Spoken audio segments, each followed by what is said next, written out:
Hey everybody, welcome back to Review the Nerds. I'm Vincent. And I'm Mike, and today we're going to talk about the Ghost in the Shell original anime 1995 version. Exactly, yes. Me and Mike both saw the live-action movie. He talked about it in his segment. I talked about it on my channel, P.O. Vincent. Both of us had problems with the live-action version. Neither one of us really enjoyed it, did we? No. We enjoyed parts of it, but not at all overall as a whole.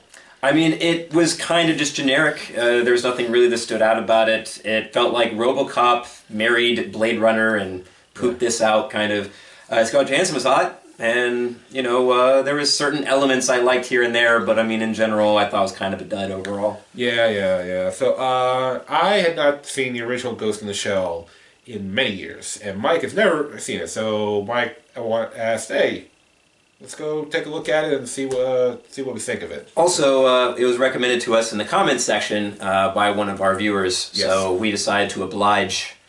We'll grant requests occasionally. Yes, okay, yeah, it's been a long time since I'd seen it. I have not seen it since like maybe 10 years probably since I saw it last, maybe more.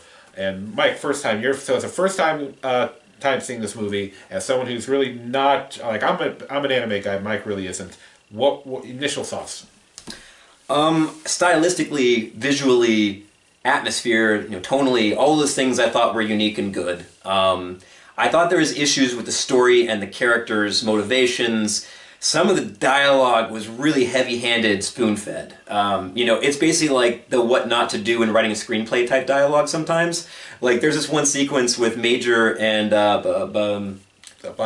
Bateau, where they're on the boat after she's scuba diving, and she like hammers in this like heavy spoon-fed exposition about things that Bateau knows. Like she's it's like, who are you talking to? She's sitting there just breaking down how they work, how like the mechanics of things work, how like she has like this thing I guess inside her that can take away the alcohol content of what she's drinking. Basically it goes to the show. It's hard to get drunk because the cybernetic bodies will break it down quick. But she goes into great detail explaining how they function, and it's like if I was Bateau, I'd be like, I live in this world, I know how this works. So they didn't really find a great way of getting information across in a believable, natural way. But yeah, the dialogue in general was pretty bad. And by the way, this is a fault of the English dub. I don't know what the original Japanese version sounded like, but the actors in this, the voice actors, were pretty bad. They just didn't have any emotion in what they were saying. And actually, that's one of my complaints in the new movie with Scarlett Johansson, is that I didn't get the emotion in a lot of what they're saying. It felt very stale. And I felt that in this too, to be honest, to some extent. Yeah, like I said, it's been a long time since I've seen it, but a lot of what Mike said, 20 years later, over 20 years later now, and the animation in this movie is still beautiful. I think, especially, remember, it's 20 years old, and today, it only needs some updating, because there's just minor little techniques the anime has done in recent years. But yeah, the animation is beautiful. As I said in my review on my channel, the movie is worth seeing alone just for the animation, how so much detail and realism to it. Music's pretty cool, the tone of it's great. And Mike said like there's a lot of Blade Runner, and that is true. That the original creators of the movie were highly influenced by 80s sci-fi American movies like Terminator and Blade Runner. So a lot of influence comes from those movies. Unfortunately, yes, the problem with the movie, I think a lot was to do with the character of Major Kusanagi, who's our main character, and it's hard to understand where she's coming from this time. And I'm a little more used to, the dialogue does get pretty heavy-handed in this film, I'm a little bit more used to it because if you're an anime fan there, sometimes animes can go a little too dialogue-heavy, and you just want to get past it, which is something they make fun of in One Punch Man, which that's one of the things I appreciate One Punch Man for. It's like making fun of how dialogue-heavy anime can get. But yeah, there's sometimes we need to pull it back a little bit, and there's a lot of where they're just trying to tell stuff visually, and sometimes I see it work and sometimes I don't. But yeah, there's sometimes where it's like a lot of things don't make sense or why the characters are doing what they do. They seem like the Major's doing things because she's questioning, which is something they do go in the live-action version, which I liked, all questioning humanity, everyone's going cybernetic, all these interconnected networks and all that, what's real, what makes humanity special from technology now that we're basically technology. I like those ideas. Yeah. I like those concepts. But it's just and I think they try to just address it at the end with the ending of the movie, like we're evolving to a higher plane or something. Or like we have the capacity, but we're not. We're holding ourselves back. Well, her motivations in the ending for agreeing to this like merging of her with the AI, the puppet master, I thought was very questionable. The thing is that this movie's very plot driven. It's not very character driven, and because they focus so much on plot stuff, you don't really get a real three-dimensional idea of who the Major is. Like I don't really understand why she decides to make this choice in the end. They just don't lay enough in there. So I understand the temptation in the live-action movie to give her a backstory, okay? Because that is something that's, I think, deeply missing from this movie. The problem with the live-action movie, though, is that they base her entire backstory on RoboCop. That's one of the same complaints I had. Yeah, which, by the way, there were some things to go with that I thought was cool. Like, I like the idea that, she was a little girl who was, had her mind ripped from her body and put into an adult. And there's something kind of haunting about that, the idea that she was this little girl and she's been made into this killing machine. Yeah, she's just like a young teenager. Yeah. And I like the scenes with her and her mother. But at the same time, though, the RoboCop thing was so heavy in the live-action version. Yeah. And it was missing originality, which this movie has homages to classic sci-fi, but it never full-blown feels like it's just retreading. Which I'll give this movie credit for that. The anime. Let's go with the anime. I'm going to get confusing if I keep saying this. But the anime I credit for breathing some fresh air into sci-fi. I just feel like they needed to have a little bit more time spent on character development. Yeah, I can agree with that. And the only way I interpret the end is that the Major doesn't... The way I interpret the ending, and I could be wrong because... I'm an anime fan, but I'm not like a hardcore anime fan like a lot of people. There's some people who like understand things way more than I ever do about anime, as much as I enjoy so many series over the years. But I interpret the ending is that the Major, because she's questioning her humanity or what makes her special now, because she's just little bits of information on like a highly advanced hard drive almost, with like maybe little bits of tissue in there, is that perhaps like the sense of evolving into something new, becoming something different, might make her feel like unique or special again, because she doesn't. And that's how I'm interpreting it. If you are a hardcore Ghost in the Shell fan and you understand the series in and out, and I'm totally wrong, please let me know down in the comments, but that's kind of how I interpret it. Yeah, I don't know. In the movie, you understood why she wanted to stick it to the man because they betrayed her, they lied to her, so the motivation was there for that. But in this, I don't understand why she decides to go rebel and say screw the system and stuff. Yeah. I don't know. She doesn't seem like she's just really screwing the system. It's just like, it's more like, I'm letting go of it because this is what I want to do. Yeah. Once again, it's a little confusing as to why she wants to do it. I just don't... But it's not like she's not like, screw Section 9! No, she's got nothing against Section 9 or her commander, Uramaki, the leader of Section 9. She's saying screw Section 6 for the crap they're pulling in the movie. And the whole foreign affairs and all that shit. But, she just seems like very comfortable with just letting it all go.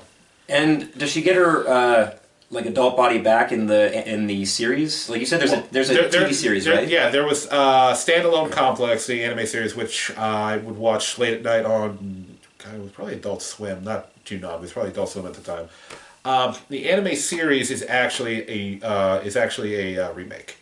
It's a separate universe. Oh, so it just takes the ideas of the movie and takes it somewhere else. Yeah, it's not in the same universe. Yeah, they recreate some, just like with the live action movie, they recreate some of the scenes in the series.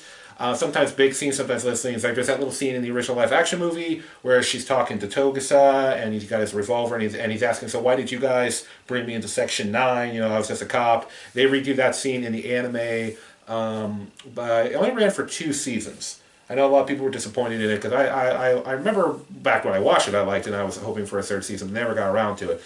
There is a direct sequel to the movie that came out years afterwards. It was sometime in the 2000s in which Bateau is the main character and we follow him. I've never actually seen that one, so I don't know whether it was good or not or it was accepted by the fans because it was made years after the first one came out. Yeah, and now there's a new one called Ghost in the Shell Arise, which I have not checked out yet. I think it's on Netflix right now. Well, in comparing the anime with the live-action version, it's interesting what they decide to keep and what they decide to lose. Because they keep certain plot threads. It's like they'll grab one little thread and make that into a bigger thing in the movie, in the live-action, because they're both movies. I keep saying movie. But it's like they'll grab a little thread from the anime, and then they'll make that into a bigger ball of twine for the actual live-action adaptation. But there's other things they'll just toss to the side. It's like they take little elements here and there. Yeah, I think the same problem with live action was I can understand that if they try to just directly adapt it, try to copy and paste the whole thing.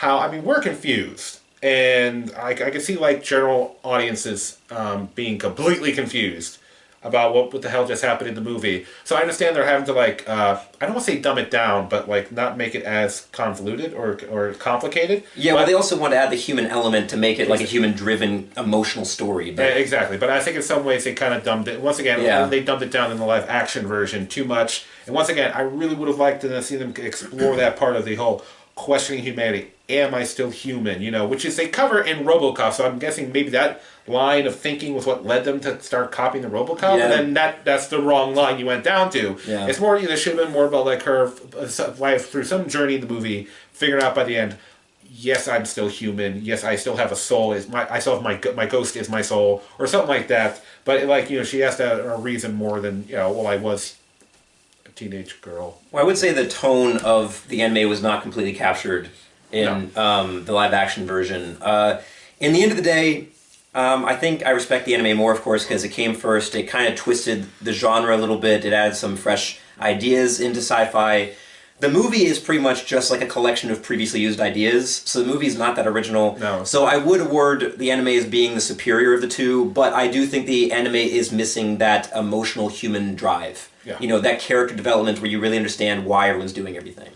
Yeah, it's one of those movies, like, to understand, you would really have to study it, you know. But I still think it's worth watching. I say it was one of those two movies, anime movies from the 90s that really got attention here in America and started really kicking things off for Americans becoming anime fans. It's Ghost in the Shell, and of course Akira, or Akira, however you... I've heard pronounced a few different ways. I'm just going to say Akira. Both of them were known for their fantastic animation. Akira had, like, once again, a science fiction movie with a little, like, I want to say a little Carrie in there. But another great anime. I bet they're going to adapt that at some point, too. Oh, there's been talks about it for years. Yeah, they have. Yeah, there's been tons of animes over the years that have been talked about Americanizing or Akira's the one I hear the most, I would say. Akira, Battle Angel Alita, I know James Cameron was looking at that years back, and it's been been tossed around for years and years and years. I mean, I think I first heard about it, then wanted live action that about 8 years ago. But yeah, I hope, I know that Ghost in the Shell didn't do well in the theaters, and once again, we thought it was lacking. I really would, and I know some people would like it, but it hasn't done well enough. I would really one day like to see the American film studios really give anime another shot, because I mean, there's tons of anime fans here in America. Anime is not going away. It's become to the point where it's popular on an international scale, and one day, once again, I would really like to see things work out. There is the live action Full Metal Alchemist movie that's coming out. Now that's entirely Japanese production. It has nothing to do with American. I hope if that does well in Japan, it might over here, like, you know, Universal or Paramount, whoever, will take a look at it and be like, okay, it is possible to make a live action anime and to make it work. And I hope they give it another chance, because after Ghost in the Shell, and then you had the Speed Racer movie years back that didn't do well, I can understand why Hollywood's scared of a live action. Well, it's kind of like the video game movie where they haven't been able to crack the code yet. Exactly. Only so many have really done it, you know? But, anything else, Mike?